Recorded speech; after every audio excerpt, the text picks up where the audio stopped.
We're going to show you where the job site's at, where we're cutting all the wood. This is a milk house, so I got my shop back there, hooked the table saw, Milwaukee M18 table saw cordless, very nice. Milwaukee, 10-inch miter saw, also cordless, very nice. It's hard to believe we got these type of power tools to cordless. I have like 3 miter saws that are corded, but these ones, this is my first table saw. Highly recommend it. I don't have a lot of crap on it because sometimes when I don't use it, I use it as a shelf or thing to throw crap on. But got a shop back right there.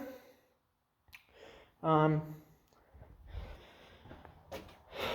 some batteries charging right here, and this is where all like car wash stuff goes to wash vehicles and stuff. But yeah, this is the milk tank where milk used to go at the farm, and then here is where all the cows would get milk. Now it's just a storage facility for crap. But yeah, and this is not letting them running the tractor shop power off of. But stainless tank right there, all full on. Nothing's been taken out of this milk house or milking parlor. It's still fully equipped, everything.